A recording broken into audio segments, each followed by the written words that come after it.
Ok, vamos iniciar, dei início aqui à gravação.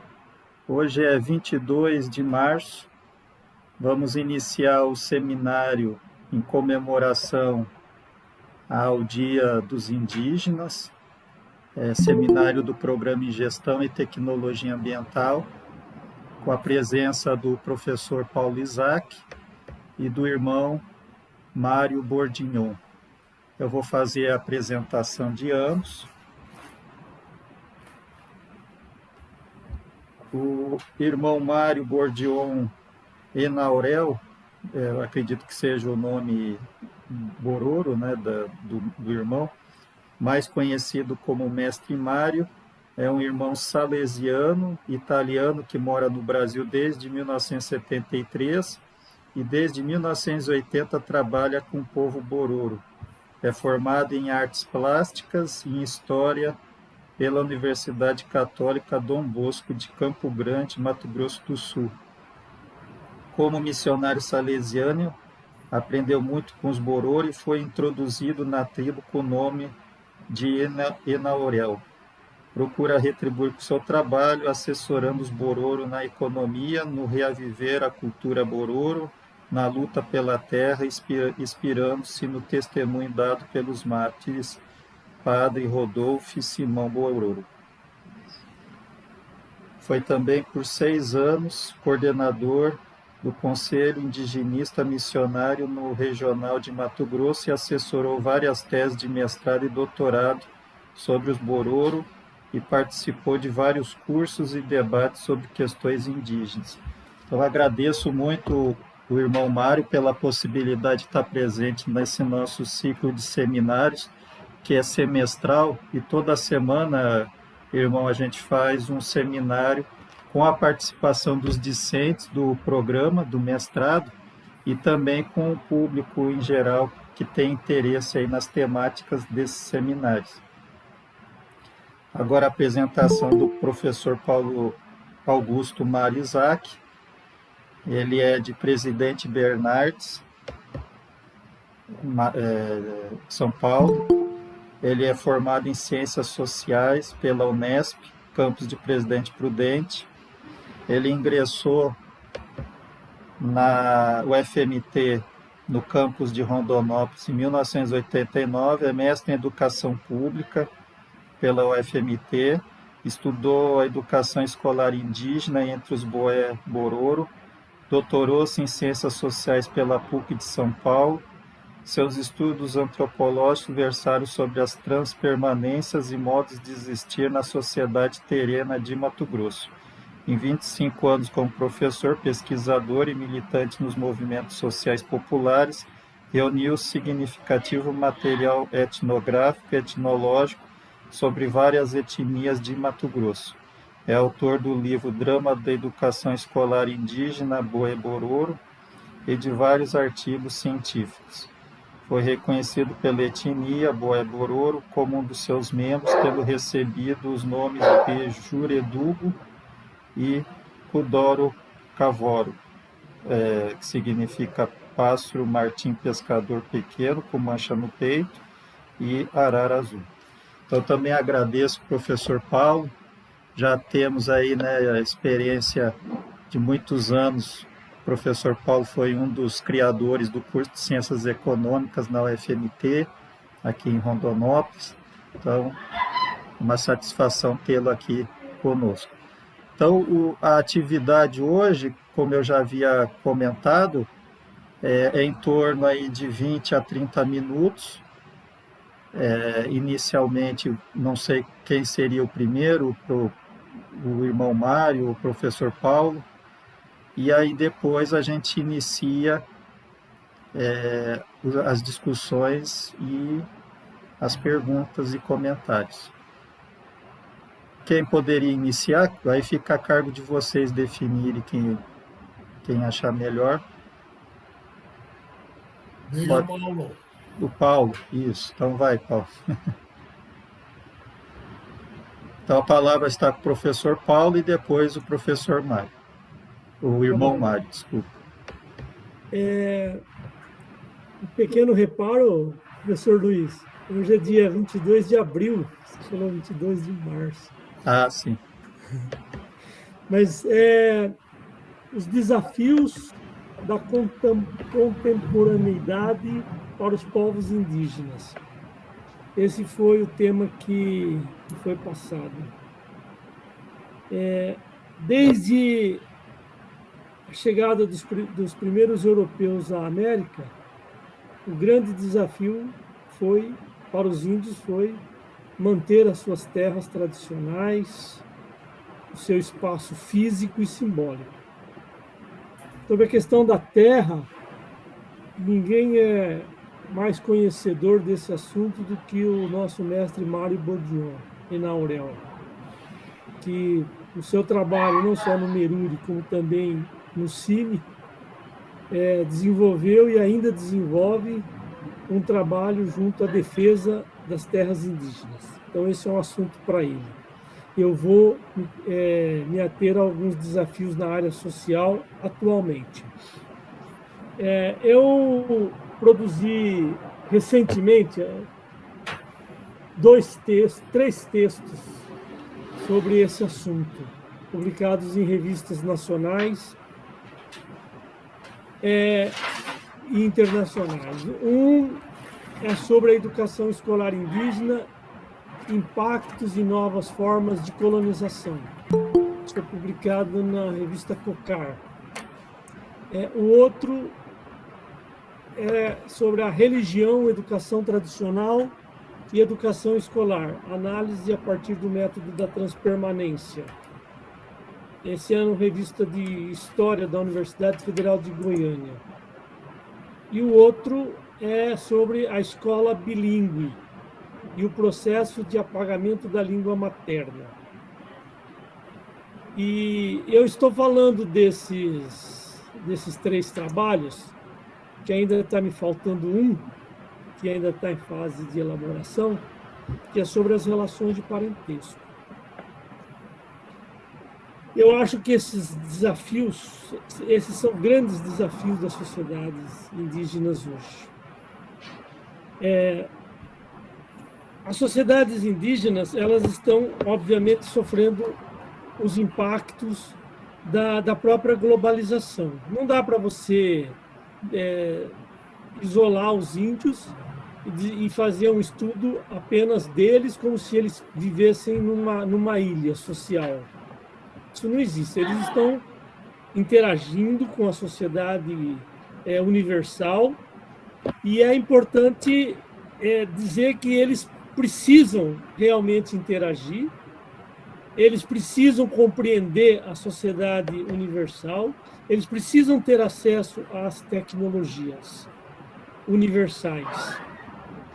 A questão não é se ele vai ter celular ou não, se ele vai ter televisão ou não, se ele vai acessar as tecnologias como tratores e implementos agrícolas. A questão não é o que eles vão acessar, a questão é como eles vão lidar com isso. E a questão é como a sociedade colonizadora aborda os índios e a forma como eles propõem a entrada dessas tecnologias dentro das aldeias. Um exemplo bastante evidente é o da educação escolar indígena. Quando o governo do estado fez o projeto Tucum, que era a formação de professores indígenas para trabalhar nas escolas indígenas, todo mundo ficou entusiasmado, porque finalmente nós teríamos indígenas trabalhando com eles, né, com a possibilidade do ensino bilíngue, intercultural e etc. e tal. Passado todos esses anos, o que nós tivemos? A escola está se constituindo num grande problema para as sociedades indígenas. Por quê? A maioria das escolas, elas obedecem o currículo que é organizado e controlado pelo Estado. seja pela prefeitura, seja pelo Estado, ou seja pelo MEC. E nas aldeias, de modo geral, as crianças que ficam 4, 6 horas dentro da escola, elas passaram a falar mais a língua portuguesa. E quando chegam em casa, elas já não falam mais a língua materna. Elas se atêm a falar, a se comunicar entre eles na língua portuguesa. E isso está desqualificando a língua materna.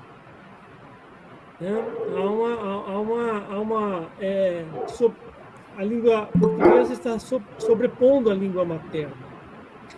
E isso é um desespero para os mais velhos, porque eles querem falar na língua deles. Uma outra questão é que o centro educacional da comunidade, que era o pátio da aldeia, isso vale para várias sociedades indígenas, os Boi-Borô, os Chavantes, né? O centro da educação escolar era a aldeia. Você tinha a casa grande, né, a casa central, e você tinha as casas dos clãs. Eles se falavam na língua materna. A educação se dava ali. Com a educação escolar, esse centro educacional ele passou a conviver com outro espaço, que é o espaço escolar. Então, quem é o principal educador? É o tio? É a muga? É a mãe? É a avó? Ou é o professor? Ou também o professor?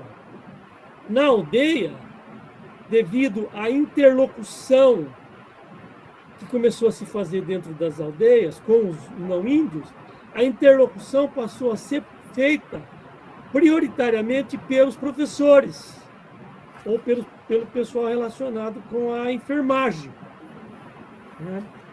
Então, os idosos eles foram perdendo poder de interlocução para os professores.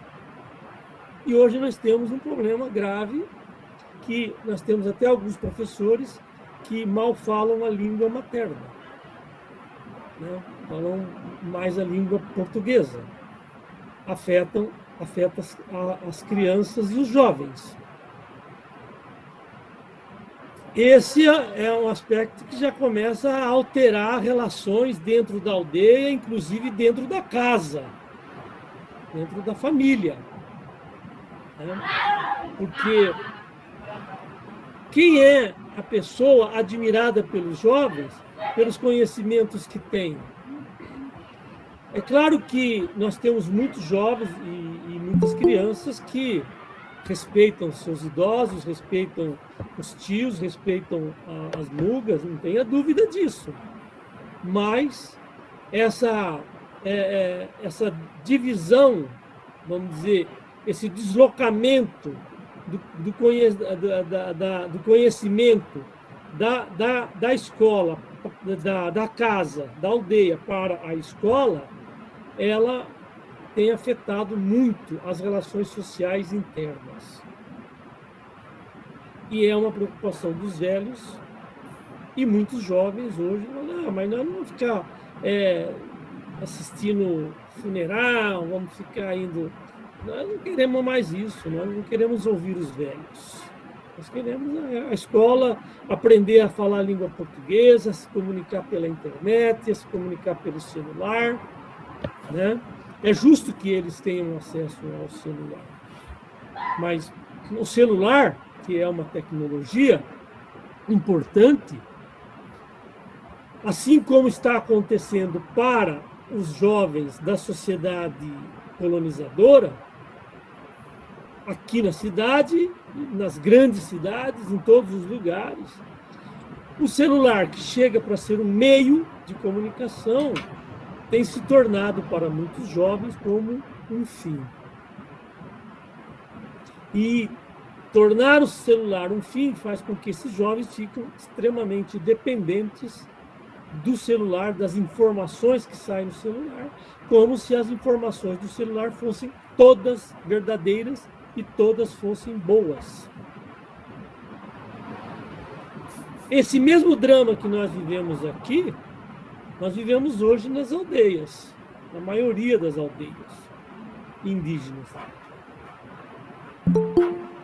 Nós temos outra questão que é um desafio, e aí eu quero assim, mostrar, com essa primeira parte que eu falei, que existem alguns impactos que são impactos sociais, na língua, na religião, quando eu falo de participação, por exemplo, no funeral e participação em outras partes da religião, afeta toda a cosmologia daquela sociedade. Essa é uma coisa. Aí vem um desafio que eu acho talvez o mais sério do ponto de vista da sobrevivência, que é a própria sobrevivência. As relações de produção internas dentro das aldeias, elas estão em choque, né? Porque, vamos ver, dentro das aldeias, nós temos as necessidades. A comunidade tem suas necessidades. Só que ensinaram para os índios, mas não só ensinaram, foram lá dentro das terras indígenas e negociaram com as lideranças, por exemplo, a venda da madeira. A derrubada da mata, ela impactou não só a vida social, religiosa, porque a vida deles religiosa depende dessa realidade com a natureza, impactou também a quantidade de alimentos, os animais, os pássaros, né? Derrubada das árvores frutíferas. Então, aquele sistema que eles tinham de retirar da natureza a sua subsistência, ela foi afetada e começou a haver a necessidade de uma maior produção. Então, para encurtar a história,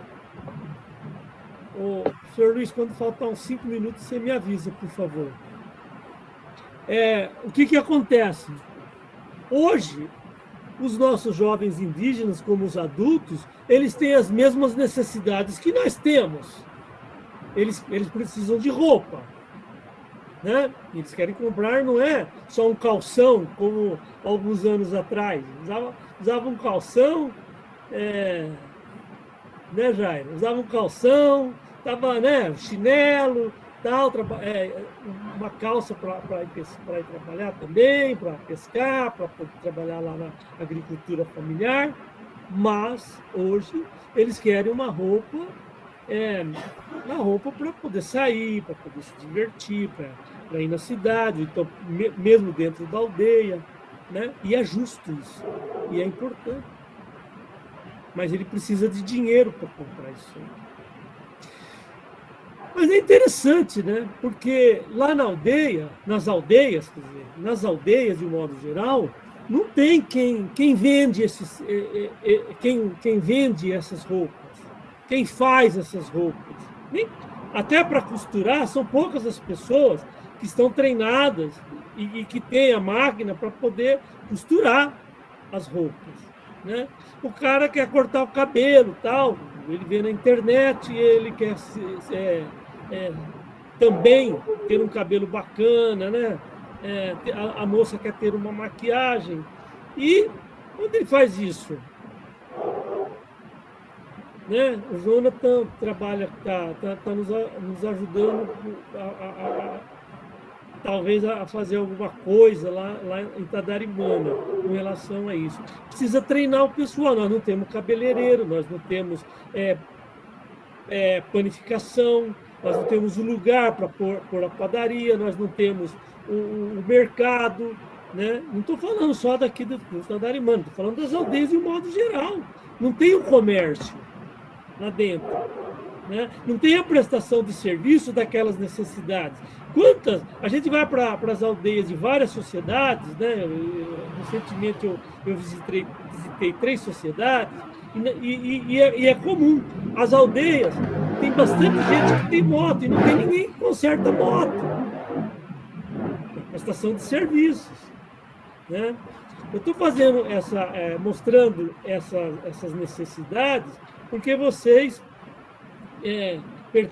fazem parte de um curso que também envolve a economia e que precisa pensar a sociedade indígena não como uma coisa idealizada, não como uma coisa abstrata, não como uma coisa do passado, né? Aquele índio que andava nu, o índio bom é aquele que vive da caça, da pesca.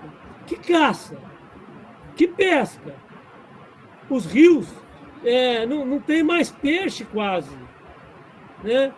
Como que vai sustentar a família com o peixe do Rio Vermelho, do Rio Tadarimana? O peixe não está mais nem subindo o São Lourenço, né?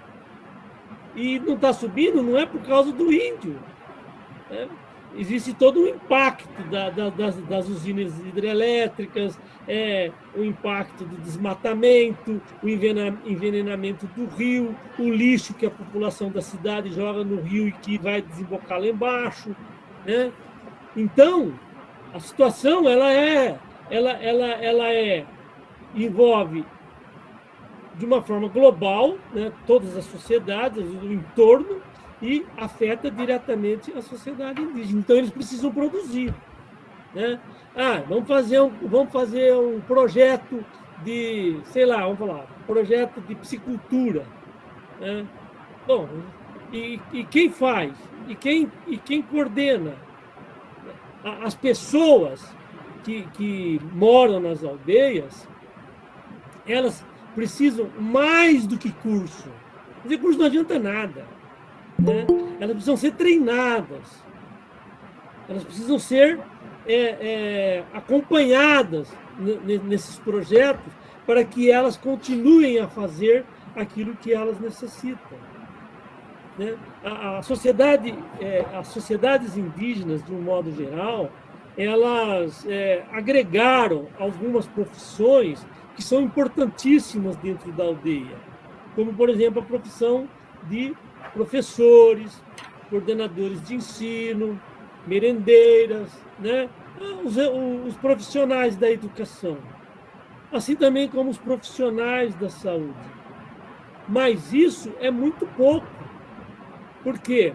Porque as pessoas não podem aspirar apenas serem professores ou profissionais da saúde, né? Existe uma gama de outras profissões, né, que as sociedades indígenas elas necessitam desses produtos e desses serviços e que elas inexistem. E, além dessa problemática, nós vamos ter aquele problema que nós temos aqui na cidade também. Nós temos na sociedade brasileira, de um modo geral. O que os nossos jovens vão fazer? E esta é a pergunta que as mães fazem. O que os nossos filhos vão fazer? Eles precisam fazer alguma coisa para ganhar um dinheiro, né? Porque o açúcar não é produzido lá dentro, o arroz não é produzido lá dentro, o feijão não é produzido lá dentro, a carne, né? Tem a caça, tem algumas coisas, mas é insuficiente. Muita coisa que é utilizada para comer, ele tem que comprar no supermercado. Com que dinheiro? A necessidade existe para comprar roupa, para calçado, para alimentação, para o próprio lazer. Então, a sociedade indígena, ela não pode, ela já não se contenta mais de ficar recebendo ajudinha. Ajuda é uma coisa paliativa.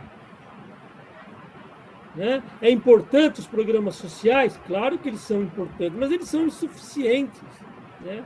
O jovem indígena, ele quer ter uma promoção humana. Ele quer ter o trabalho dele, ele quer conhecer as coisas, fazer as coisas. Ele não quer ser colocado como um ser inferior ao homem que mora na cidade, ao jovem que mora na cidade. Né?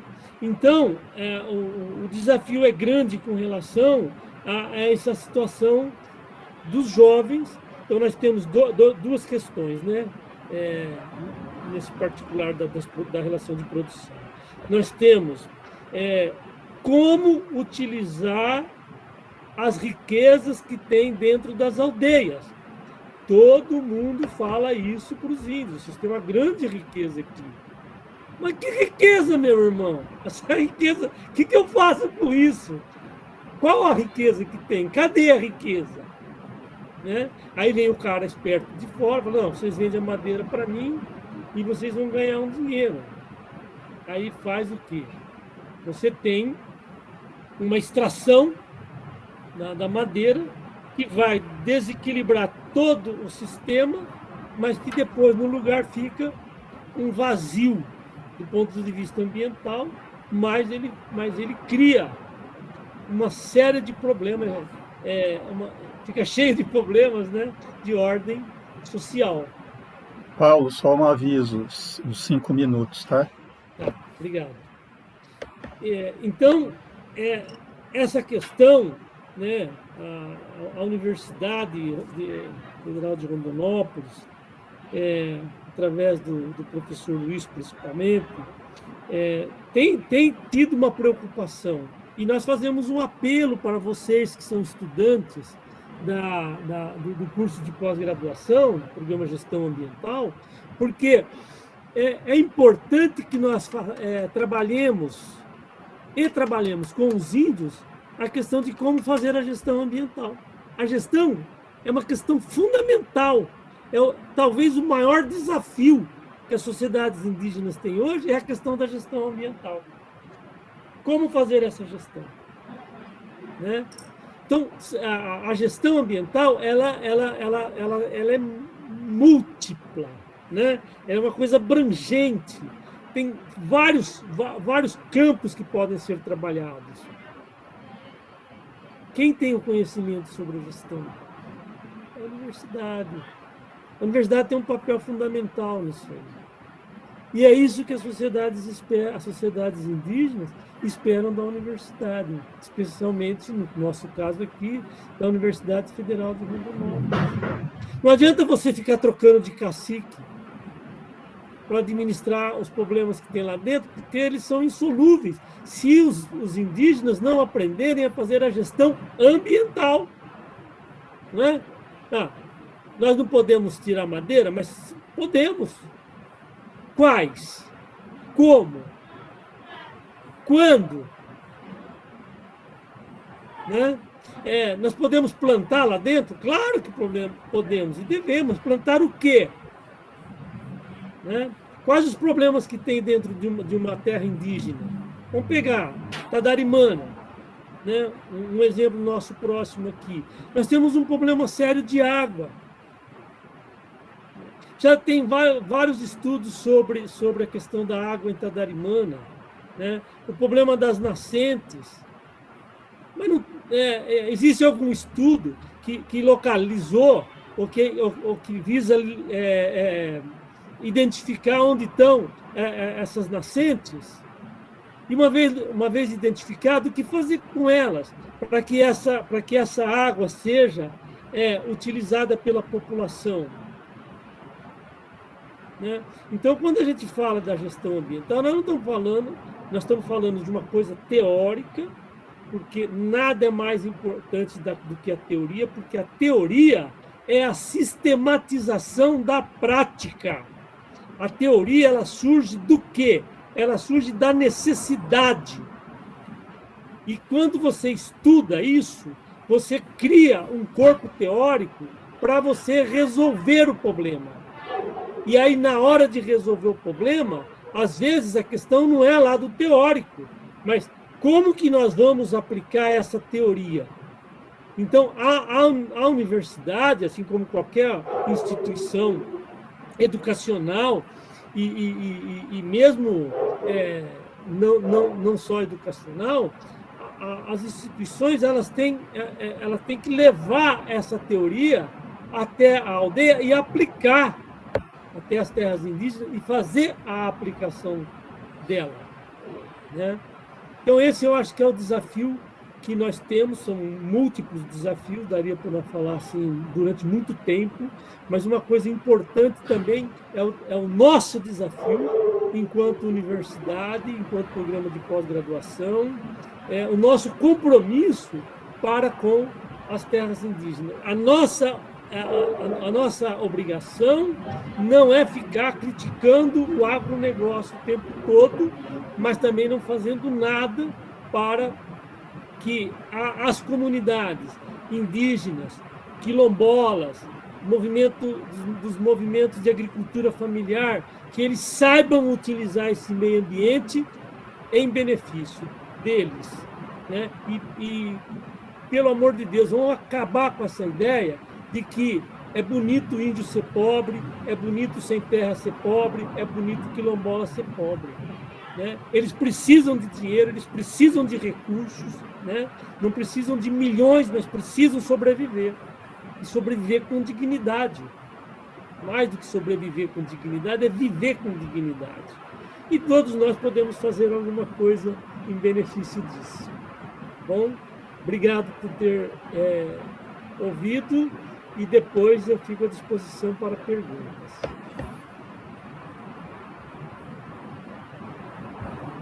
Obrigado, professor Paulo. Bastante delineadora aí a sua fala, instigadora. Depois a gente vai ter oportunidade de fazer o debate. Eu passo agora a palavra ao irmão Mário, também em torno aí de 25, 30 minutos. Boa noite a todas, a todos, né? Boa noite, temos Mororo também, Valdemar Boromó, lá de Pomore, Valdemar, boa noite. O cacique de Código Grande, Benedito, boa noite. Aqui é Porém. Gente, primeira coisa, eu quero dar os parabéns ao UFR, né? Porque está sensibilizada, né, com a questão indígena, né? Não é em todo lugar, todas as escolas, né, que se refletem sobre a questão indígena. E o que eu vou falar hoje aqui? Eu passei o título ao professor Luiz Otávio, né? A região de Rondonópolis e os Bororo, né? Então, eu quero fazer um pequeno panorama histórico acompanhando um livro que foi recentemente publicado, né? Pela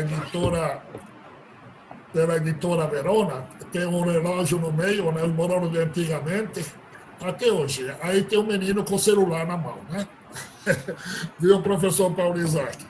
Está na capa do livro o Bororo com celular na mão. Bom, eu agradeço o professor Paulo Isaac, que levantou algumas questões concretas, atuais, sobre a questão indígena, né? De modo especial a educação e a economia, né? Acabamos de fazer um encontro em Fátima de São Lourenço, com 26 lideranças, onde o assunto principal era justamente a economia indígena hoje. É interessante, Paulo, que os Bororo têm uma visão muito clara do mundo atual, né? Estão buscando soluções, né? Marcaram uma próxima reunião em Itadarimana, por ele mesmo, né? Não com convite externo, mas a iniciativa partiu deles. E o que me chamou a atenção é que tentaram conciliar o passado com o presente, né? Estratégia, modo de viver e explorar a natureza no bom sentido do passado com a tecnologia moderna. Isso me chamou muito a atenção, né? Ele reconhece que nem sempre o agronegócio é uma saída para os povos indígenas. Bom, então eu vou fazer uma panorâmica histórica. Por quê? Porque a história também dá as suas lições, senão não teria sentido estudar história, a nossa história, a história dos povos indígenas, né? Vamos começar de Rondonópolis, né? Infelizmente, nem sempre nas escolas se fala, mas a presença humana no Mato Grosso, né, se calcula que tenha 27 mil anos atrás. Rondonópolis, né, foram feitas pesquisas na região de Rondonópolis, Rio Vermelho, o Morro da Janela, que é aquele morro que está na estrada que vai para Poxurel, né? Aqui na esquerda, que na língua bororo é Pirogere, Morro da Andorinha, chamado Morro da Janela. Bom, se constatou que a presença nessa nossa região tem 11 mil anos atrás, certo? Recentemente faleceu a famosa arqueóloga Imi Wirtz, né? Pela Universidade de Goiânia, era alemã, mas trabalhava pela universidade, trabalhou muito aqui na região, e ela descobriu o quê? Né? Até 1000 anos atrás havia aqui povos Guarani, que deixaram seus nomes onde Cuiabá, Corumbá, né? E 1000 anos atrás chegou o povo Bororo, na região, né? Vindo dos Andes, né? Atravessando o Pantanal e ocupando a região, né? Então, era um povo que ocupava uma região muito grande, né? Mais ou menos 400 mil quilômetros quadrados. Nós pensamos que Mato Grosso são 800 mil quilômetros quadrados. Os Bororo ocupavam uma área tamanho de metade de Mato Grosso. Sul de Mato Grosso, uma parte de Goiás, uma parte de Mato Grosso do Sul e um pedaço da Bolívia. Deixaram os nomes também, por exemplo, de Goiás para cá, né? Jataí, Jatuguí, Pé de Cajá, Iporá, né? Madeira com ponta de osso, a lança, né? Torixoréu, pedra preta, né? Poxoréu, água preta, água escura, né? Bom, Rondonópolis nós temos o quê? Arareial, lugar do Piraputanga, lugar da Piraputanga. A aldeia ficava na Barra do Arareial, né? Seria hoje no centro da cidade, né? Os moradores antigos falam do Rio Vermelho de Pogubo. Pogubo é aquele pássaro cardeal, do tupete vermelho, né? E assim por diante. Nós temos Cuiabá, Pocorel, Água Funda, né? San Matias, na Bolívia, Jauru, Cáceres, eram áreas Bororo. Se calcula que mais ou menos fosse de 10 a 15 mil Bororo na época da chegada do não índio, dos colonizadores, né? O Brasil tinha de 6 a 8 milhões. Hoje, 22 de abril, viu, professor Luiz Otávio? É o dia fatídico de 1500, quando Pascoal Moreira Capatrai. Agora estou enrolando o nome, né? Pedro Álvares Cabral, né, chegou a Porto Seguro. Hoje os Pataxó fizeram um protesto lá em Porto Seguro, porque até hoje não tem a terra demarcada, né? E pintaram a estátua do Pedro Álvares de Pascoal Moreira Cabral de vermelho, né? Não sei se dá para ver aí. Não, desculpe aí, foi. Bom, enfim, os Pataxó hoje fizeram uma manifestação, né, pedindo a demarcação da terra dele lá em Porto Seguro, no Monte Pascoal. Bom, isso para dizer logo entramos no conflito, né, entre os colonizadores e os índios, que se deu também com os Bororo, né?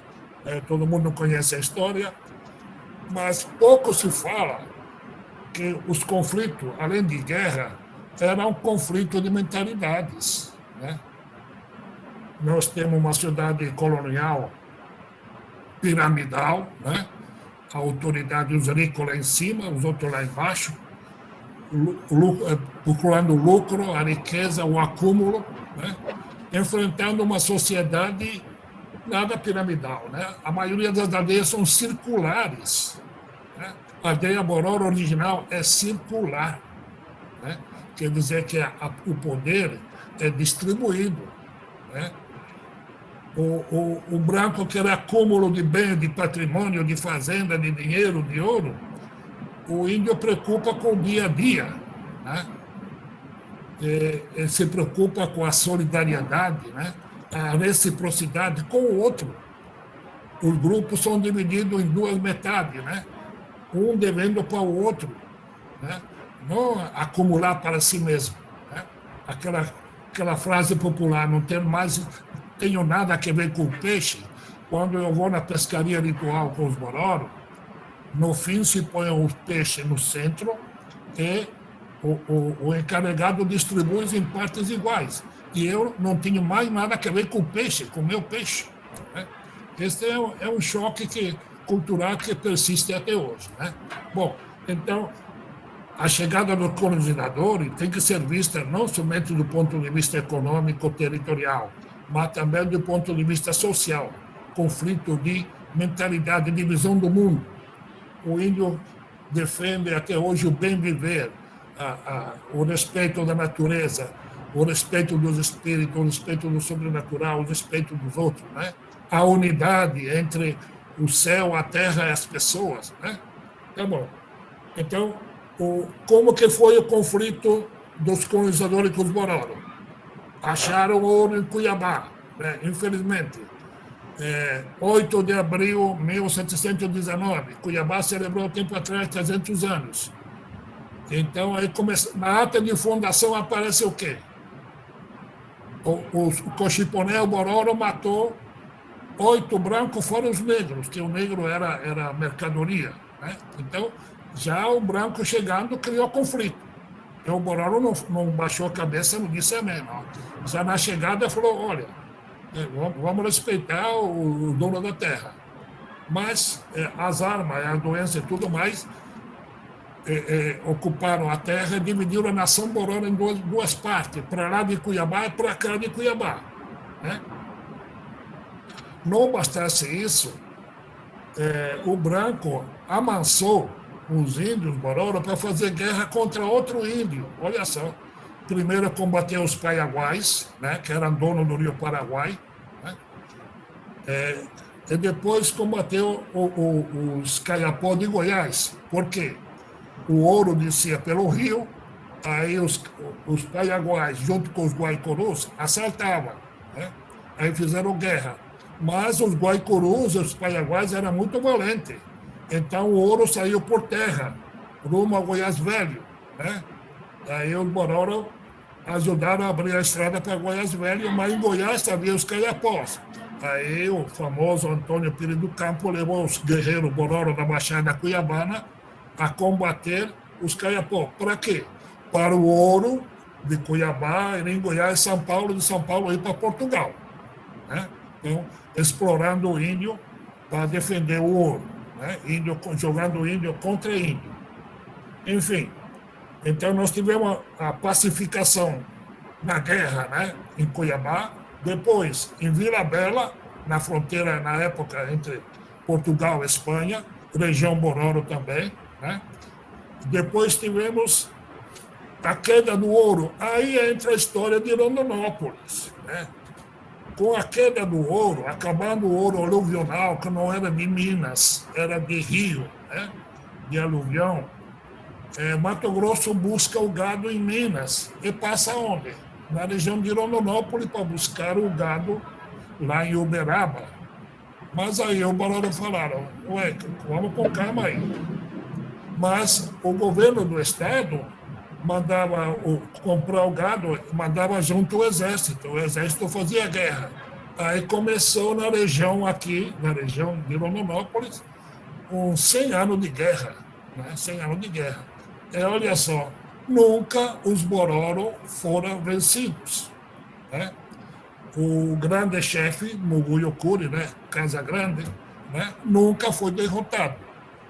né? O governo não sabia mais o que fazer para vencer os terríveis bororos coroados. Chamava coroado devido àquele parico, aquela coroa de penas que ele usa na cabeça nos rituais, né?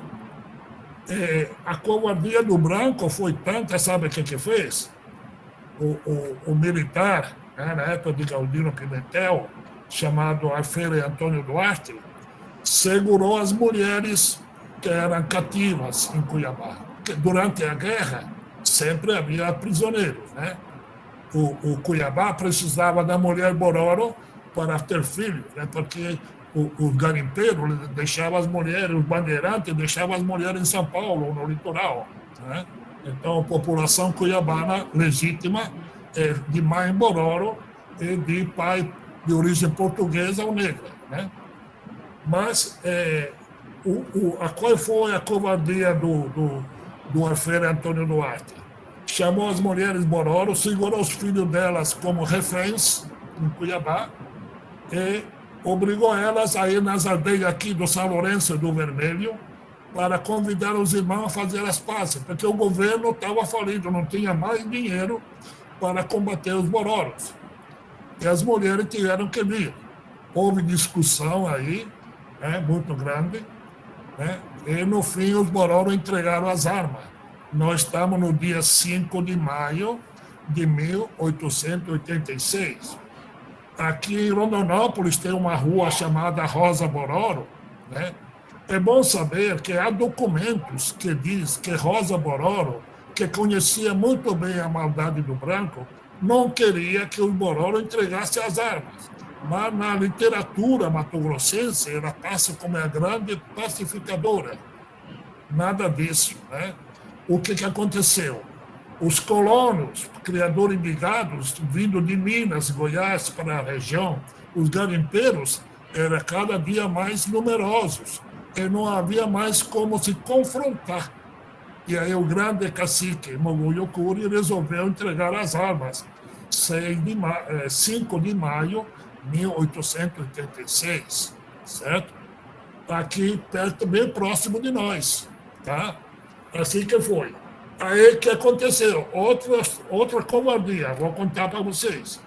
Levaram o primeiro grupo de bororo em Cuiabá para ser batizados, né? O governador e a esposa dele foram padrinhos e madrinha na Catedral de Cuiabá, fizeram ao almoço uma grande festa, o maior acontecimento da história de Mato Grosso do século XIX, que foi anos e anos de guerra contra os terríveis coroados, bororo, né?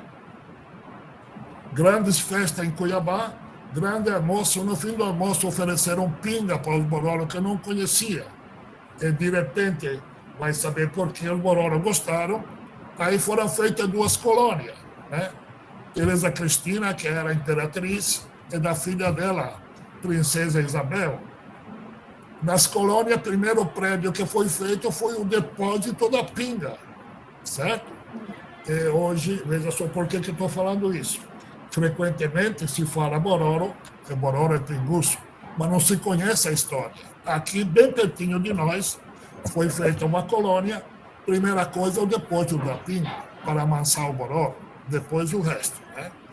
Até passar um alemão aí famoso, Carl von der Stein, descreve o que acontecia com a pinga, imagina, né?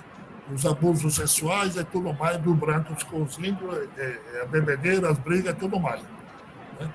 Bom, então nós tivemos a pacificação em Cuiabá, 719, Vila Bela, 750, aqui no Rio Vermelho, com São Lourenço, aqui perto, 1886. Ficava a região do Araguaia, do Rio Manso, que se chamou Rio das Mortes, porque Bororo não brincava no serviço, não, né? Quem mudou o nome do Rio das Mortes foram os Bororo. Por quê? Porque o pessoal não respeitava as mulheres deles. E era guerra mesmo. O governo fez uma série de distanciamentos militares. Santa Rosa, aqui no São Lourenço, perto do Rio Vermelho. Na Estiva, para quem que vai para Poxoréu.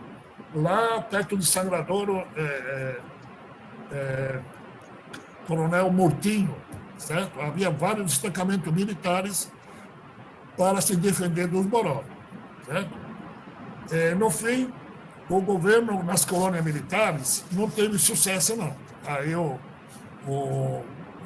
presidente da província, né, o governador, Joaquim Murtinho, convidou os salesianos, que ficaram um tempo aqui no São Lourenço, mas depois foram lá no Rio das Mortes, no Rio Barreiro, no Rio Garça, Araguaia, e lá houve a última pacificação, 1902. Né? Então, nós tivemos, depois de 1902, uma relativa tranquilidade. Né? Então, é bom saber o que aconteceu. Rondonópolis, eu estou com o Bororo desde 1980, e falando com os anciãos, fizemos o levantamento das aldeias da região de Rondonópolis. E nós fizemos um levantamento de 48 aldeias, 44 aldeias, né? Há Bororos vivos ainda, o Paulo Isaac conhece, o Bororo conhece, o Joaquim Cabeça Burugu e o Raimundo Togonga, que podem confirmar tudo isso. De Pochoré, Rondonópolis até o Pantanal, havia cerca de 40 aldeias Bororos. Né? E o que aconteceu? Vamos chegar ao dia de hoje, senão a conversa vai muito longe. Né? No começo do século XX, foi a mil maravilhas. Por quê? Foi criado o SPI, Serviço de Proteção ao Índio, e instalação dos trabalhadores rurais, né? Localização dos trabalhadores rurais. Rondon, descendente de Bororo, nascido em Mimoso, né? A aldeia se chamava Aquerio Bororo, né? Hoje se chama Mimoso, era mestiço Bororo. O Rondon viu os Bororo, lá do Salesiano, em 1908, tocar no Rio de Janeiro com a banda, né? E fazer um discurso ao presidente Afonso Pena, e isso levantou uma grande discussão, porque na época o índio era para matar, né? Havia um famoso Rudolf von Ehring, que dizia que o índio era selvagem, não tinha arma e tudo mais, aquela conversa colonialista, né? Então o pessoal podia matar à vontade, né? Quando trouxeram o trem de São Paulo para Mato Grosso, Campo Grande, que devia ir para Cuiabá, famoso trem, depois desviou para Corumbá, mataram muitos índios lá, na área de Araçatuba, Bauru, Três Lagoas, foi um massacre enorme. Mas, de repente, viram que o índio era uma pessoa inteligente, né? E surgiu o SPI, Serviço de Proteção Índio. E também Rondon, com sangue indígena, durante a construção das linhas telegráficas, inclusive passando uma aqui por Rondonópolis, Coxim, Corumbá, e a outra rumo a Goiás, né? Ele conheceu o lado bom do índio. Tanto é que, onde ele não dava conta de fazer linha telegráfica, chamou os Bororo. E os Bororo ajudaram ele na linha telegráfica. Por quê? Porque Rondon respeitava os Bororo, falava a língua deles, né? E usava a famosa frase, né? Morrer se preciso for, matar nunca. Né? Não era assim que os fazendeiros pensavam, muito dele até hoje, não todo, né? Pensa em relação ao índio. Bom, o começo com o SPI foi muito bom. Por quê? Foram demarcadas as terras dos Bororo. Então, o Bororo era dono da terra, mas ele deixou espaço para os outros. Né? Surgiu Rondonópolis, surgiu Cuiabá e tudo mais, e foram demarcadas as terras. Né? A primeira foi Teresa Cristina, 1897. 1912, Tadarimana, do outro lado do Rio Vermelho. Perigara, 1908. Zarudori, aqui em Pochorel, 1912. E Dom Aquino demarcou a terra de Meruri, em 1920. Certo? Era tudo beleza, mil maravilhas. Mas o que acontece? A cobiça, o olho do branco, como dizem o índio, né, Jococuriri, olho grande, né, na terra. O mesmo Mato Grosso, o governo, vendeu terra dos Bororo, de Tereza Cristina. A colônia Isabel foi invadida, não tem mais. Foi dado um pedaço de terra mais para baixo, num Pantanal chamado Perigara. Então, uma área grande, colônia Isabel, nada feito, né? Sobraram 10 mil hectares lá no Perigara. Tereza Cristina, Rondon demarca 166 mil hectares. Vinha aqui até pertinho de Rondonópolis. Todo mundo conhece a rodovia do Peixe. Lá no quilômetro 10 tem uma gruta, né, que se chamava Queijari. Lá ao lado havia uma grande aldeia. Aí era terra Bororo. Sobraram quanto? 30 mil hectares. Tiraram as terras melhores. Jarudori, uma área enorme, onde Rondon usava os morros como marco natural. De 100 mil hectares, sobraram 4 mil invadidos. Meruri, venderam a terra demarcada por Dom Aquino e os salesianos com os Bororo lutaram. Morreu o padre Rodolfo e Simão Bororo, mas graças a Deus se conseguiu demarcar Meruri. Né? Deixa eu falar uma coisa importante que talvez Rondonópolis nem todos conhecem. Nessa época tranquila dos Bororo, com as terras demarcadas, tudo em paz, o Rondon filmou aqui no Rio Vermelho os Bororo. Né? O primeiro documentário histórico feito no Brasil foi feito pela Comissão Rondon aqui no Rio Vermelho. Rondon mandou buscar a filmadora em Paris com os irmãos Lumière. E eles vieram, trouxeram a máquina para filmar. O primeiro documento histórico antropológico do Brasil foi filmado aqui no Rio Vermelho pela Comissão Rondon em 1917. Pode acessar na internet Rituais de Festa Bororo, está na internet. Em 1936, o grande antropólogo Lévi-Strauss esteve no Queijari, aqui na rodovia do Peixe, né? E filmou, ele com a esposa dele, escreveu sobre o Bororo. Né? E depois de que ele estudou a cultura Bororo, escreveu o famoso livro Antropologia Estrutural, porque a sociedade Bororo é toda organizada, né? As pessoas são divididas em grupos, os animais têm seu dono, os espíritos têm seus donos, o céu e a terra, tudo organizado. Nada é à toa. Né? Assim, resumindo, se a conversa vai longe, depois que Lévi-Strauss ficou morando um tempo com os Bororo em 1936, escreveu a famosa Antropologia Estrutural. Então, aqui, em Rondonópolis, nós temos tesouros históricos que não se pode passar a régua e esquecer. Né? Tem um temperamento que tinha trocado o nome de uma gruta que está aí na rodovia do Peixe, a Márcia do Nascimento, infelizmente não sei quem é, mas Queijari, a Gruta do Morcego, que dava o nome a uma grande aldeia que é conhecida no mundo inteiro pelos antropólogos, e de repente trocou o nome que ninguém sabe quem é. Mas nós temos um patrimônio mundial aqui debaixo dos nossos olhos. Né? Então, para continuar a história, estava tudo bem no século XX com os Bororo. Aí começaram a tuberculose, o alcoolismo. O SPI, muito bom no começo, começou a arrendar os índios para os fazendeiros. O maior vaqueiro da região era Bororo. Né? Tem documentos, na época era muito usado o telégrafo que Rondon instalou junto com os Bororo. É coisa incrível, né? Num dia morria 70, 80 pessoas, né?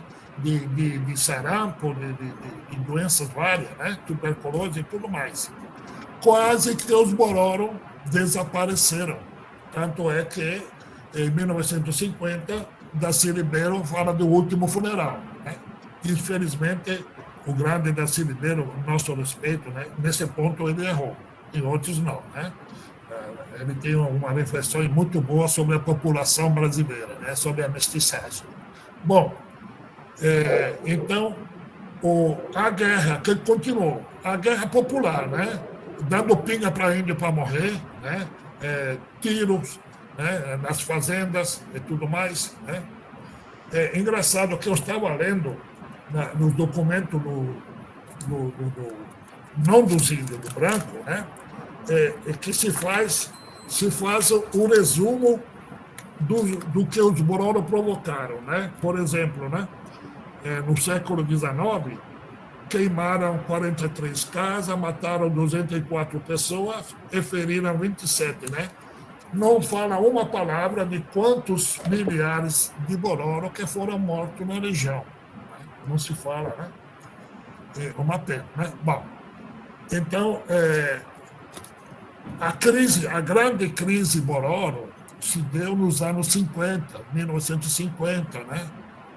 Doenças, alcoolismo, chegada dos fazendeiros, conflitos, né? E quase que os Bororos desapareceram. Quando os brancos chegaram, os colonizadores, eram mais ou menos de 6 a 10 mil, não é fácil dizer o número. Em 1950, nós temos cerca de 500 a 600 Bororos ao todo. Graças a Deus, uma série de acontecimentos está mudando a história. Hoje, os Bororos estão perto de 2.000, não chega a 2.000, a 1.850 com certeza, né? Há alguns conflitos de número no censo, mas podemos afirmar que hoje os Bororos são 1.850. Então, a partir de 1960 e 70, a história começou a mudar. Foi demarcada a terra de Meruri, começou... foi extinto o SPI, né? O Serviço de Proteção ao Índio, que não mais era proteger o índio, mas acabar com o índio, vender a terra, salvo raras exceções, né? Havia também algum outro que defendia o índio, mas no SPI foi extinto em 1967 e começou a FUNAI, né?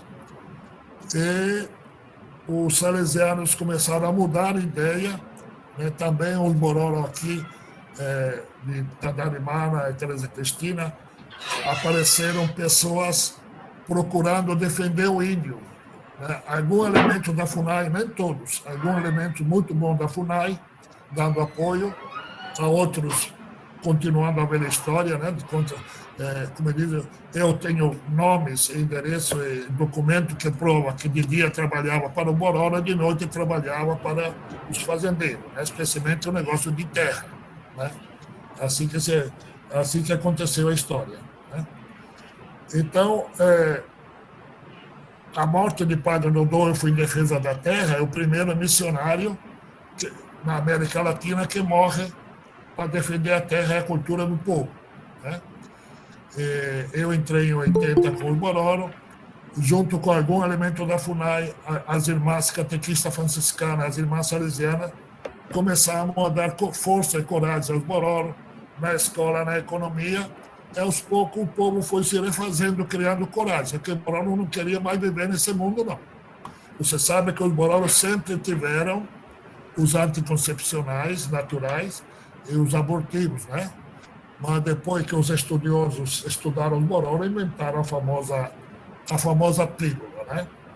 Bom, para concluir a história, hoje nós temos 5 terras Bororo, no Pantanal, Perigara, no São Lourenço, Teresa Cristina, aqui no Rondonópolis, Tadarimana, Poxoréu, Jaridório, um pedacinho, e Meruri, uma área bastante grande. Temos 2 processos em andamento para recuperar a terra dos Bororo, né? Em Jarudori e em Teresa Cristina, que foi vendida à revelia da lei, né? Porque a Constituição de 34 já dizia que a terra indígena é intransferível, é inalienável, não se pode mudar, não se pode vender. mas o Fernando Correia, que dá o nome à principal avenida aqui de Rondonópolis, vendeu a terra de Tereza Cristina, vendeu Jaridória e vendeu Meruri, né? E precisa hoje ainda lutar para recuperar alguma coisa do que era Moró. Então, nós temos um paradoxo da história, né? O grande território Moró, chegaram os brancos, se demarcou as terras, mas em lugar de ficarem mais, a terra demarcada fora vendida, boa parte delas foram vendidas. E essa questão perdura até hoje. E Jarudori e Tereza Cristina aqui perto, que antes pegavam o São Lourenço e o Vermelho, hoje só pegam um pedaço do São Lourenço. Certo? Professor Luiz Otávio, esse é um resumo da história Moró, para se localizar aqui em Rondonópolis, que hoje é o coração das terras, é do território Moró, certo? Nós estamos às ordens para complementar a conversa.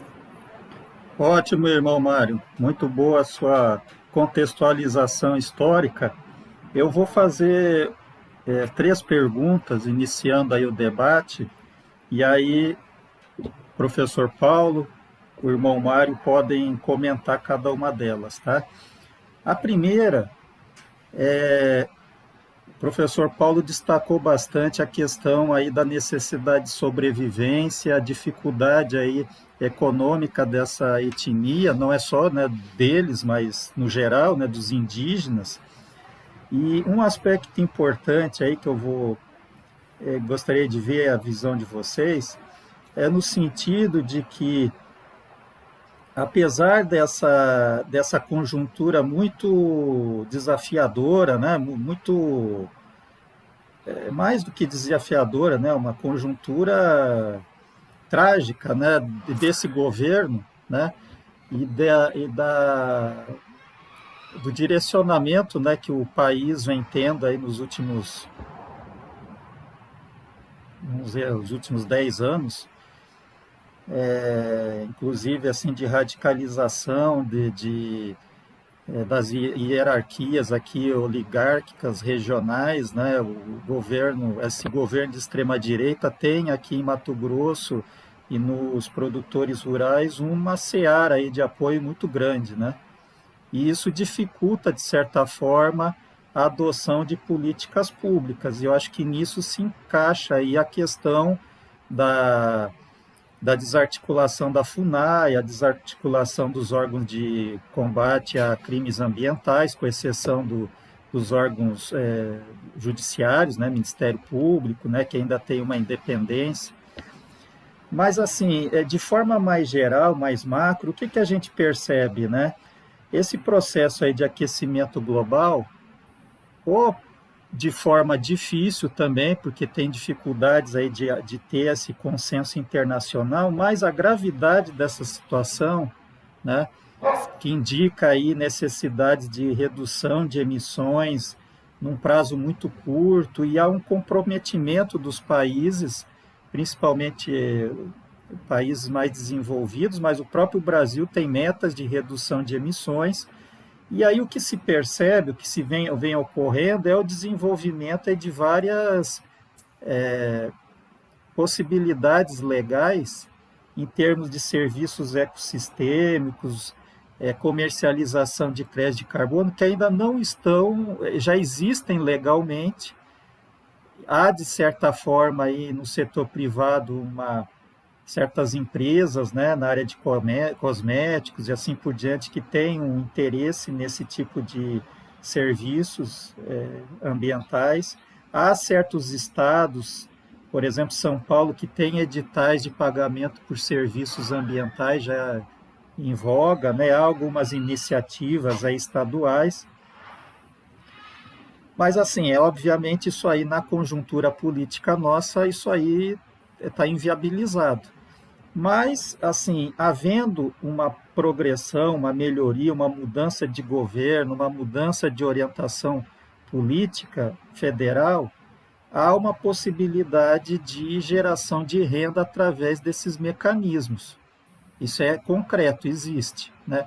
há certas etnias, até de Mato Grosso, que estão trabalhando projetos com REM-MT, nada muito assim, muito representativo, mas há certas iniciativas, né? Então, eu queria ver assim a opinião de vocês, aí primeiro o professor Paulo, depois o professor Mário, aí com a experiência dele também pode dizer, um aspecto importante para que isso aí possa ser realizado é que as comunidades atuem assim colaborativamente, que elas tenham assim uma atuação conjunto, porque você não pode impor isso de fora, isso aí tem que iniciar dos próprios indígenas. É claro que a universidade pode ajudar, os ambientalistas, né, vocês que atuam com os indígenas, mas isso tem que partir, tem que ter um encabeçamento das próprias comunidades, né?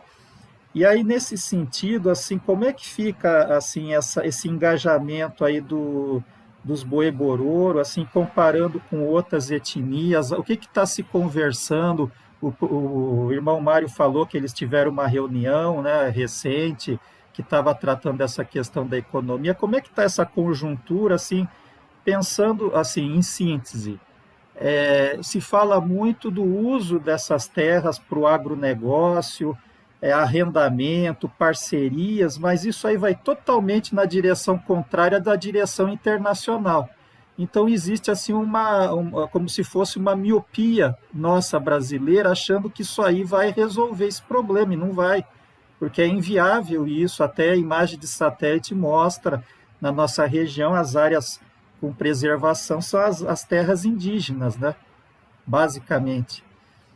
Então, assim, como é que vocês pensam isso? Como é que isso aí está sendo, se isso aí é discutido? Como é que está essa situação aí entre os Bororo? Aí eu passo para o professor Paulo e depois o irmão Mário.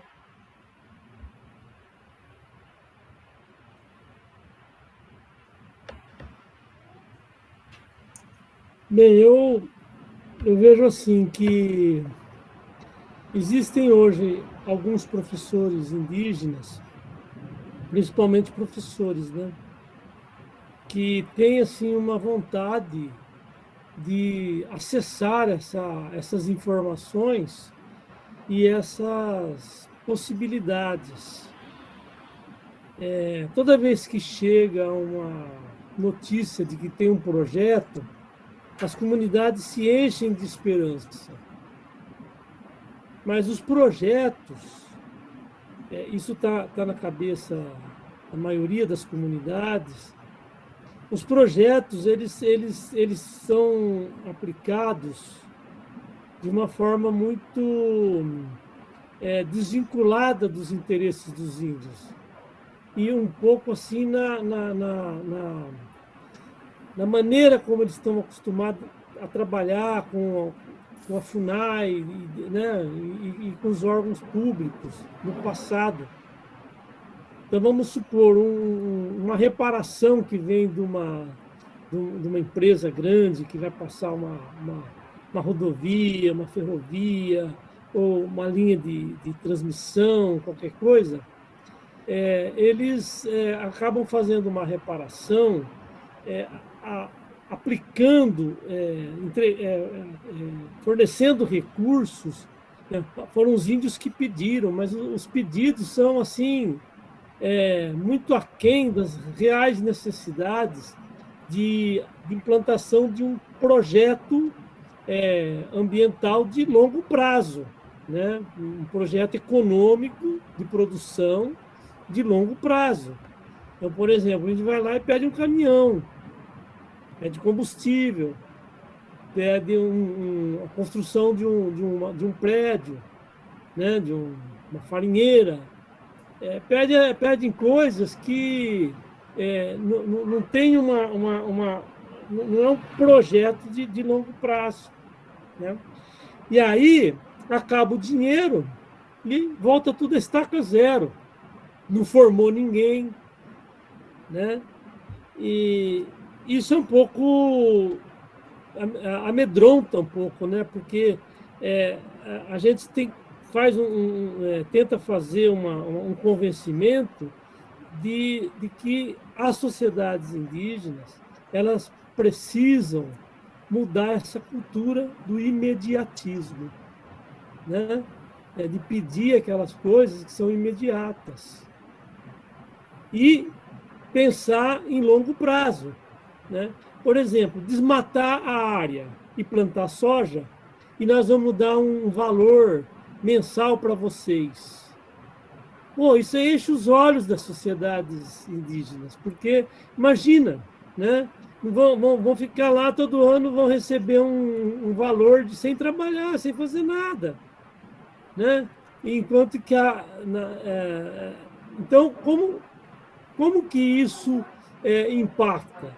Quando faz o desmatamento, acaba com a possibilidade de sobrevivência física e espiritual, né? Desintegra a sociedade do ponto de vista, né, da juventude, dos idosos, das mulheres, das funções sociais. Então, um grande desafio é as lideranças atuais, algumas que já são mais esclarecidas do ponto de vista educacional, elas precisam adquirir esse espírito, vou dizer assim, mais científico, né? Como que nós vamos, por exemplo, controlar a invasão das terras indígenas? Como que é esse negócio das imagens de satélite? Como que a gente vai montar alguma coisa aqui dentro para isso, né? Então, eu acho que os nossos indígenas ainda estão assim muito com esse imediatismo. Os jovens falam que querem ser professor, querem ser enfermeiros, porque é o que tem de emprego, né? Várias vezes você mesmo, Luiz, e o curso a pós-graduação de vocês, olha, os índios poderiam fazer o mestrado aqui, tem vários índios que já têm formação universitária, né? Por que não faz o mestrado aqui na questão do meio ambiente? Né? Vai e tal, mas ninguém se interessa. E não se interessa por quê? Porque não vê uma possibilidade, não vê uma perspectiva de ter alguma coisa nesse campo. Porque ninguém vai gostar do que não conhece.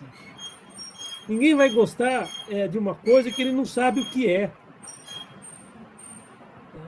Então, eu acho que nós estamos precisando de alavancar um projeto que mostre para eles que aquela madeira que ele vende a preço de banana, aquilo é ouro. Né? Quanto custa o metro de aroeira? Né? É uma fortuna. Eles vendem a preço de banana. Né? Quem ganha dinheiro é o madeireiro que compra essa madeira lá. Então, precisava dar esse salto. Mas a primeira questão que eu acho fundamental é convencê-los da importância da gestão ambiental, de como fazer a gestão. Por exemplo, esses desmatamentos que estão ocorrendo nas terras indígenas do Brasil inteiro reduz muito a possibilidade dessa comercialização de crédito de carbono por eles. Por quê? Vamos pegar, por exemplo, Tanarimana. Há 30 anos atrás, nós tínhamos madeira de lei. Hoje tem madeira de lenha. Né? Alguém vai querer comprar crédito de carbono de lenha? De madeira de lenha? Não vai. Entendeu? Então, às vezes, oferecem os capitalistas da região, eles oferecem uma coisa para eles como se fosse ouro, e, na verdade, é para destruí-lo. Mas, como é um dinheiro imediato, às vezes eles se encantam com aquilo. Né? Você chega com um projeto, olha, nós vamos fazer um projeto aqui tal, de longo prazo. Não interessa, nós vamos ganhar dinheiro quando? Quando que vai chegar para nós o benefício? Né? Então, não só dos Bororo, né? Estou falando dos índios de um modo geral. Essa ideia do imediatismo ela é própria da cultura da sobrevivência. Mas quando eu falo sobrevivência, não é só você, não é uma sobrevivência, é ter comida para comer hoje. Não é uma coisa assim, eu preciso ganhar alguma coisa para o final do mês. Eu preciso comer hoje, cara. Né? Então, é bastante difícil, porque é uma mudança cultural significativa, né, que tem que ser executada. Tem que partir deles, não pode partir da gente, porque quando a gente propõe, fica aquela coisa, eles próprios não acreditam muito. Se falar em crédito de carbono lá, você mesmo foi fazer uma palestra lá em Tadarimana, você se lembra? O pessoal começou a te cobrar de coisas e tal. Falou, mas como? Mas não é para hoje, né, que esse projeto vem. Esse projeto é para longo prazo. Mas como que você convence uma pessoa que está com fome a ter um projeto para daqui 20 anos, 50 anos? Não é fácil, né, Luiz e pessoal? Não é muito fácil, não. Então, mas eu sou animado, cara. Eu não desanimo, não, né? Há 30 anos as pessoas falam, você é besta, você não vê que não vai dar nada. Eu acho que vai dar. Nós estamos começando agora um trabalho em Tadarimana, o Jonathan está participando aí, o Jonathan de Jesus, com as mulheres. Né? Inclusive, amanhã tem uma reunião lá para discutir o estatuto da Associação das Mulheres. Eu acho que em pequenas coisas a gente também consegue fazer grandes avanços. Esse projeto REM-MT, que nós nos inscrevemos, né, que você coordenou, Luiz Otávio, ele é um projeto que traz muita esperança para nós, né? Para algumas lideranças indígenas, e a maioria nem sabe o que é isso, não está nem sabendo, nem foi informada do que é isso. Então, quando a comunidade não tem o conhecimento, não sabe do que está acontecendo, ela não pode aspirar, ela não pode desejar.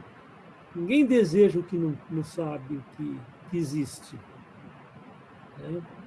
Então, eu tinha a esperança que a universidade, a UFR, ela se engajasse nessa questão indígena de uma forma mais direta. Né? Infelizmente, nós temos alguns departamentos, né? Na verdade, só o Departamento de Economia, o programa de pós-graduação atualmente, e mais nenhum se engaja na questão indígena. Oferecer vagas para os índios nos cursos de graduação e pós-graduação é importante, mas não é o suficiente, né? Então, eu acho assim que tanto eles não sabem como acessar essas oportunidades que apresentam, como também nós não estamos sabendo como engajá-los nesses projetos. Né?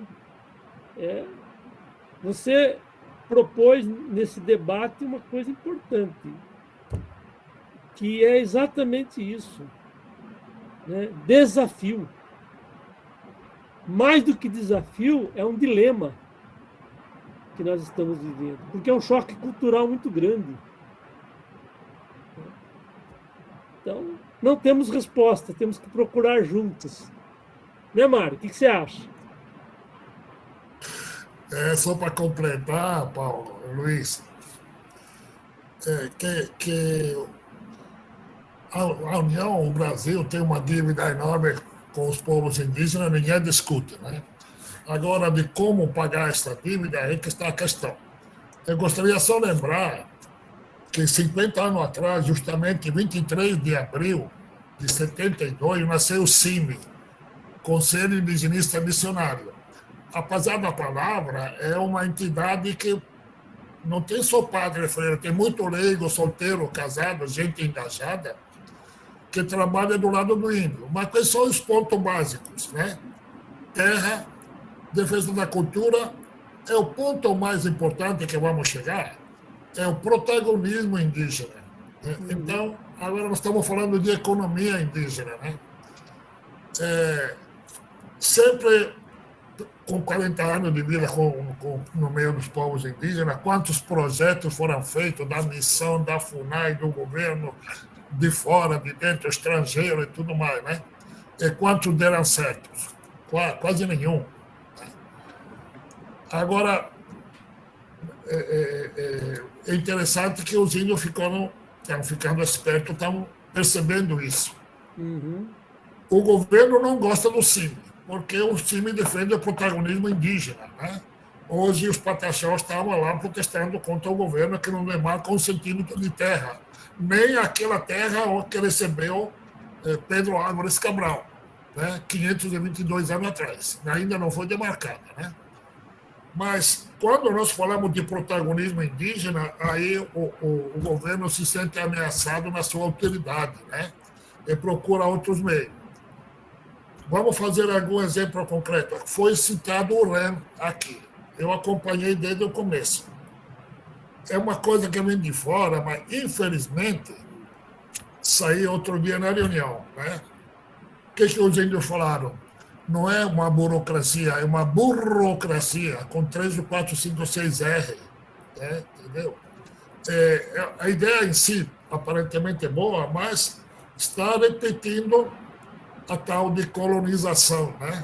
Para você alcançar esse objetivo, você tem que entrar nos mecanismos colonizadores, vamos usar a palavra, né? Não está fácil decolonizar as cabeças das pessoas, inclusive dos índios. Né? Água mole em pedra dura, tanto bate até que fura. Mas não perdemos a esperança, não, né? Respondendo à pergunta do professor Luiz, na reunião última da semana passada, os Bororo perceberam a necessidade de uma organização única, Bororo, e organizações locais, associações que funcionem. Né? A caminhada dele, o ritmo do índio é diferente do nosso. Né? Então, se nós defendemos o protagonismo, vamos escutar os índios com calma, né?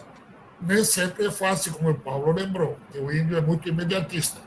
Mas o tempo está ajudando, ele mesmo está percebendo que precisa se organizar. O que chama a atenção dos índios é só um exemplo de outros índios. Por exemplo, falamos da questão econômica. O que é que apareceu de importante na reunião? Coisas tradicionais, típicas do índio, hoje comercializada e dando lucro. Aí a conversa se tornou interessante. Por exemplo, vamos fazer um exemplo concreto. A castanha do baru é a maioria em proteínas. Por exemplo, o piqui, né? 1 hectare de piqui dá um lucro anual limpo de 5 mil. 1 hectare de soja dá R$150 por hectare no ano. 1 hectare de piqui dá 5 mil limpo, entendeu? O mel, né? O mel tem abelha sem ferrão. Saiu na conversa lá. O que mais que falaram lá? Vários tipos de cocos, né? Mas não somente para comer, para fazer óleos, né? Para fazer extrato, tudo mais. O professor lembrou cosmético, perfumes. Tem índio da ATIC, a Associação da Terra Indígena do Xingu, que vende paorosa para uma firma inglesa, né, para fazer perfume famoso. Né? Mas já estão aprendendo como que fala, a replantar, não só cortar, né? A reflorestar. Entendeu? Assim, muitas outras iniciativas, né? Artesanato, a partir dos elementos renováveis da natureza, a variedade de semente, né? E a necessidade de se organizar para quê? Para vender o artesanato. Entendeu? E assim por diante. Né? Aos poucos está aparecendo uma luz no fim do túnel, mas não é de um dia para outro. Viu, professor Luiz? Ótimo, irmão. Esses itens aí que o senhor relatou, o baru, o piqui, É interessante, né, professor Paulo, que estão contemplados nesse projeto que a gente encaminhou, que seria o extrativismo dessas sementes, desses frutos aí, e porque realmente é uma oportunidade aí deles, se eles quiserem se organizar O e, Babaçu, né? e isso. O Buriti. Então é excelente que o senhor está falando algo que vai bem na direção, porque a gente já fez um encaminhamento, né? E eu acho que é uma oportunidade grande mesmo, que eles vão, assim, esse imediativismo aí que foi relatado faz todo sentido em função da necessidade aí, as premências aí de sobrevivência, mas sem ser otimista demais ou utópico, essa mudança econômica que está ocorrendo no exterior e que vai afetar aqui no Brasil é meio que inexorável. Não é para 50 anos, para 40 anos, é para essa década, entendeu? Isso é inexorável. Agora, é claro que nós estamos num período político terrível, né? Então tudo fica esse projeto, R$ 1 milhão para uma etnia toda. É um absurdo, né? Ter R$ 1 milhão só de reais para uma etnia toda do sul, sudeste do estado. Então, obviamente, sem mudança de governança, ou seja, de gestão federal, recurso externo não vem para o Brasil, vem migalha, porque ninguém quer enviar recurso, não por causa dos indígenas, mas por causa da nossa situação política, né? Ninguém quer estar envolvido com o Brasil no momento atual. Então, esse recurso que é do exterior, acho que é da Inglaterra e da Alemanha, né, que banca ali o REN-MT, eu acho que Noruega também, está tudo muito restritivo, né, por causa dessa situação. Mas, se Deus quiser, né, irmão, outubro está aí, né, está chegando. É. Mais 4 anos, não sei Deus se lhe a ouça. gente vai suportar. Deus lhe ouça, viu, senhor professor? E Mas Luiz, pode falar, Paulo. a Fernanda Galdino, ela falou aqui, ela fez uma pergunta que eu Aham. gostaria de responder rapidamente, né? Eu posso ler aí para todos ouvirem, né? Sim, por favor. Boa noite, professor Paulo Isaac, irmão Mário e demais participantes. O professor Paulo comentou sobre o anseio das famílias sobre o destino dos jovens em relação à qualificação profissional. Me lembro de, na época de minha graduação, ter estudado com uma índia, a Dorinha. Gostaria de saber se esse movimento deles, índios, virem para a universidade se qualificar e, após voltar para prestar serviço nas aldeias, tem favorecido na conservação dos costumes e hábitos culturais. O Bruno levantou a mão, aí o professor Paulo e o irmão Mário comenta as duas questões do chat que chegaram antes, aí eu passo para o Bruno. Bom, a Fernanda, a Dorinha é um exemplo, né? Ela se formou em enfermagem e hoje ela trabalha com os índios. Então, o retorno, é óbvio que ele é positivo, né? Porque o próprio tratamento, a maneira como ela trata, hoje ela é chefe, né? A maneira como ela vai tratar os índios é de acordo com a cultura, com o povo, com o jeito do povo ser, a maneira do povo ser. Isso é maravilhoso, né? E ela não é o único caso. Todos os casos que a gente tem dessas pessoas que estudam fora, raríssimos são aqueles que não voltam para a aldeia, né? Todos eles vão trabalhar com a própria comunidade, né? Um outro exemplo são os professores. Aqui nós temos alguns professores, inclusive um, que é o professor Benedito, está presente aqui. O professor Benedito ele se formou em educação escolar indígena, ele é diretor, ele é cacique, ele foi diretor da escola e ele, juntamente com os outros colegas que trabalharam com ele, lutam para que a escola não se desvincule da questão da cultura, né? Lutam para que os jovens procurem desenvolver as atividades culturais. Preocupado com essa questão intercultural. Então, muito do que se mantém, do que se preserva nas escolas indígenas, por exemplo, lá do Córrego Grande, nós devemos aos professores indígenas. Inclusive, o artigo que eu escrevi sobre a escola bilíngue, eu escrevi juntamente com um professor da escola Coroguê do Paro, que é o Arsênio Bocodori, né? O artigo que eu escrevi sobre a religião, a educação tradicional, teve uma participação direta do professor Benedito, né? Então, há essa preocupação, sim, e há essa interação. É fundamental que as profissões, as qualificações que são feitas, é fundamental que elas sejam feitas, porque eles voltam para trabalhar lá, entendeu? É isso mesmo que você falou, né? Na conservação dos costumes, dos hábitos, etc.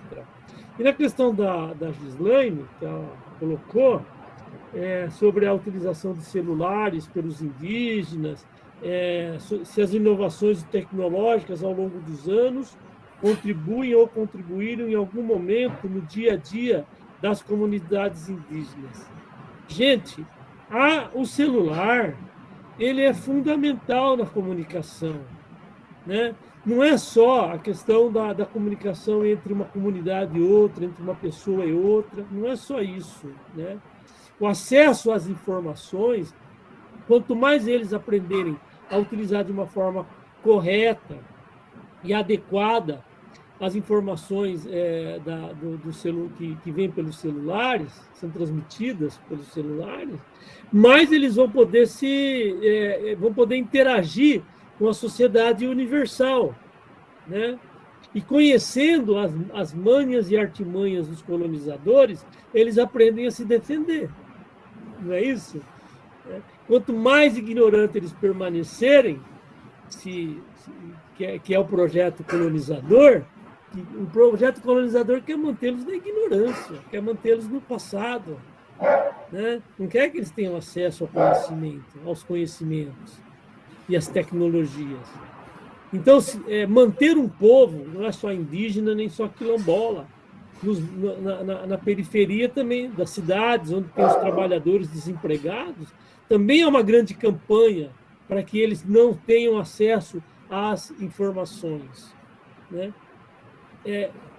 Graças a Deus, essas novas tecnologias estão rompendo com essa barreira, dessa divisão social do trabalho, em trabalho intelectual e trabalho manual. Hoje, o pessoal que trabalha, independente de ser trabalho intelectual, trabalho manual, está tendo a possibilidade de acesso. Agora, a aprendizagem de como acessar isso de uma forma sadia não é um desafio só dos índios, é um desafio também nosso aqui, dos brancos, né? Dos negros, né? De todos os povos. Tá certo? Só para completar, viu, Fernanda? Uma coisa bonita que aconteceu depois da reunião, fizeram um grupo, uma rede, não sei se dá para ver aqui, Boi Meserag, a primeira lá em cima, né? Eles já estavam se comunicando sobre o assunto do Bororo, né? Para dizer que o celular é uma faca de dois gumes, né? Pode ser muito bom para a cultura, para a união do povo. Falando em estudo que você perguntou, eu fiz um levantamento em Meruri, temos 45 estudantes universitários, uma dúzia entre mestrando e doutorando, né? Inclusive, quem liderou mais a última reunião foi um formado em biologia, mostrando livro aqui, ó, da Embrapa, né? Cerrado, da Embrapa. Acredite se quiser, aqui um livro do Ministério do Meio Ambiente, espécie nativa da fauna brasileira, do Cerrado, é valor econômico, né? Na região centro-oeste. Acredite se quiser, Ministério do Meio Ambiente, né? Certamente não deve ser o famoso SAD. Bom, mas a gente, como eu disse antes, a gente tem uma esperança, sim, porque estes meninos e meninas, jovens, homens, mulheres na universidade, a universidade, seja em Rondonópolis, especialmente em Goiânia, em Campo Grande, em Cuiabá, provoca. Qual é o ponto de vista do índio? Na saúde, né, no meio ambiente, na economia, qual é o seu ponto de vista? E alguns são pegos de calça curta, correm para se informar e dar uma resposta mais possível fiel à cultura deles. Né? Inclusive, este livro de história, mas esse livro de história, eu falei para eles, na aldeia, é uma provocação para eles escreverem a própria história, certo? Senão nós falamos de protagonismo e deixamos de lado. Não, tem que ser protagonista. Nós podemos assessorar, sim, com toda boa coragem, com toda boa vontade do mundo. E aí, professor Luiz? Só a última pergunta, o Bruno levantou a mão. Pode fazer a pergunta, Bruno. Boa noite. Professor Isaac e o senhor Mário, a minha pesquisa é a respeito da ocorrência de queimadas em terras indígenas aqui no Mato Grosso. Porém, para poder analisar com mais clareza as causas, os motivos desse fogo, se ele é de origem natural ou se ele é de origem antrópica, é necessário conhecer uma parcela da cultura indígena do local que eu vou estudar, no caso. Como o professor Luiz colocou, as imagens de satélite, elas mostram as formas do uso do solo. Então, a visita em loco é essencial para distinguir se esse uso do solo está sendo pelo agro ou se ele está sendo como um meio de sobrevivência dos povos indígenas. Para conhecer essa cultura e é necessário fazer essa visita em loco, né? E eu queria saber quais são os aspectos legais e burocráticos para fazer essa visita. Tem que ter autorização da FUNAI, isso é tratado diretamente com as lideranças indígenas, e se isso é viável ser feito num programa de mestrado devido ao tempo.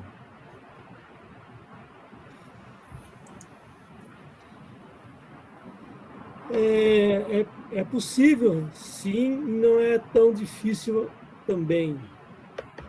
Existe um problema que vem ocorrendo nesse governo, que é a FUNAI de Brasília, quando você segue aqueles trâmites que eles exigem, que você encontra no próprio site da FUNAI, existe uma tramitação que eles dificultam, porque há um medo de que o cientista, esse governo tem muito medo dos intelectuais, dos cientistas, né? Não é estranho isso, é lógico, mas há uma certa... eles dificultam um pouco, né, para conseguir. Mas os índios já estão espertos em relação a isso, né? Então, e já é uma prática já de alguns anos. Você, inicialmente, vai contactar o cacique da aldeia, da terra indígena onde você quer trabalhar. Você vai fazer a visita e, gradativamente, você já vai atendendo aquela exigência que está lá no site da FUNAI, que você tem que atender, né? E dentro da universidade também, você tem um conselho de ética, que vai também ter os critérios que você tem que seguir. São duas coisas, né? Esse material que você tem que acessar da FUNAI, ele não é tão difícil assim. A própria universidade, ela vai dar os ofícios que você necessita para fazer a sua pesquisa. Entendeu? Então, não tem dificuldade. Agora, o primeiro passo é você escolher qual terra indígena você vai pesquisar, entrar em contato com o cacique, né? E depois, ao mesmo tempo, você já vai verificar quais são as exigências que a FUNAI faz, já começa a fazer o encaminhamento, e nesse período de 2 anos, com tranquilidade, você consegue toda a documentação, tanto da FUNAI, dos indígenas, quanto também do Conselho de Ética da sua universidade.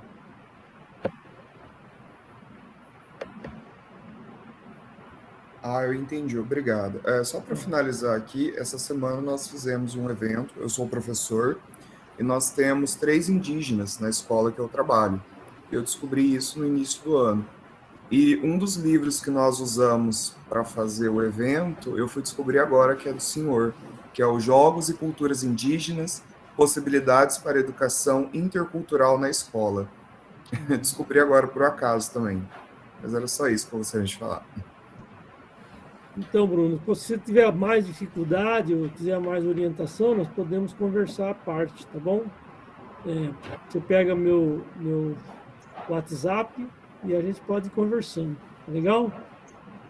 Ok, então, obrigado. Ótimo. O Igor levantou a mão. Opa, boa noite. Eu só queria comentar, parabenizar o seminário e dizer que eu também já tinha lido um livro do senhor e, por acaso, eu não te conhecia pessoalmente. É um prazer, Igor. Satisfação conhecê-lo, tá? Igualmente. Você faz o programa, né? Mestrado, né? Isso, faço o programa de mestrado. Nasci em Poconé, eu vi o senhor comentando também. Ah, legal. Prazer. Bom, terminando então, antes eu gostaria de apresentar aqui o livro do professor Mário, do irmão Mário Bordignon, A História dos Bororo. Tá aqui, eu estou lendo esse livro aqui para entender a situação, que é bastante complexa, como ele colocou. E o livro do professor Paulo Isaac, um deles, né? Esse aqui é da irmã Maria Alcemer. Maria Alsamer. Também conta, além da irmã, ele conta aqui um tanto da história dos Bororo. Esses dois livros são do mestrado. Os discentes que quiserem ter acesso, é só entrar em contato conosco que a gente pode fornecer sem problema nenhum. Bom, terminando então nosso seminário... Professor Luiz, desculpe só um minutinho. O livro de história é da editora Verona, também é acessível na internet, e-book. Eu não entendo bem dessas coisas, mas só na internet. Editora Verona e História Moral. Editora Verona, exato. Eu vou passar a palavra para vocês, para as palavras finais, né? Eu gostaria de agradecer em nome do programa, né? A disponibilidade. É uma temática importante para nós nos aproximarmos aí da questão indígena. Acredito que, como o professor Paulo Isaac colocou, nós temos esse projeto do REM-MT, se conseguirmos, né, ter essa aprovação, acredito que vários projetos aí, mais da linha de pesquisa, né, além do Bruno que falou, nós vamos poder nos aproximar aí dos indígenas e ter mais propostas aí de pesquisas aplicadas, né? Mas, de qualquer maneira, eu como coordenador, né, me coloco à disposição. Eu vejo aí que tem o Marcelo, né, conectado, outros indígenas. Quem precisar ou tiver alguma ideia ou tiver alguma proposta, por exemplo, de participar do programa, como aluno especial, é só entrar em contato conosco que a gente faz essa mediação. A gente está aberto para viabilizar essas instâncias aí. Tá? Então, eu passo a palavra ao professor Paulo e o irmão Mário para suas considerações finais. Bom, eu agradeço vocês pelo convite. Eu coloquei aí nas mensagens aí o nome dos últimos trabalhos que nós fizemos e o acesso. Vocês podem entrar lá para conhecer um pouco mais a vida dos Bororos atualmente e os desafios que eles estão enfrentando. Foi um grande prazer rever o mestre Mário, incansável trabalhador em favor dos índios, né? Não só do Brasil inteiro, né? E especialmente dos Bororo. O professor Luiz também, que se tornou um grande companheiro nessa luta. Vários indígenas que estão participando dessa live. É uma grande alegria vê-los aqui, porque abrem novas perspectivas para todos nós. E agradecer os estudantes, convidando-os para aceitarem o desafio de estudar a questão ambiental entre os indígenas e as necessidades que eles têm de uma gestão científica, né? Obrigado. Eu também agradeço a oportunidade, viu, do professor Luiz Otávio. Quer dizer, no fim dessa conversa, pela experiência pessoal, a questão indígena é uma rua com duas vias, né? Ida e volta, né? A gente ajuda, mas a gente aprende muito com os povos indígenas. Eu, pessoalmente, aprendi muita coisa com eles, não somente coisas bonitas, materiais, mas também coisas espirituais, né? Um outro mundo é possível, diferente desse mundão que está aí, tá? O essencial da cultura indígena é bem diferente do nosso mundão que está aí. Eu aprendi e estou aprendendo muito com eles. Faço o voto que vocês, estagiários, façam a mesma experiência que eu estou fazendo. Grande abraço a todas e a todos. Uma boa noite, bom feriado. Obrigado.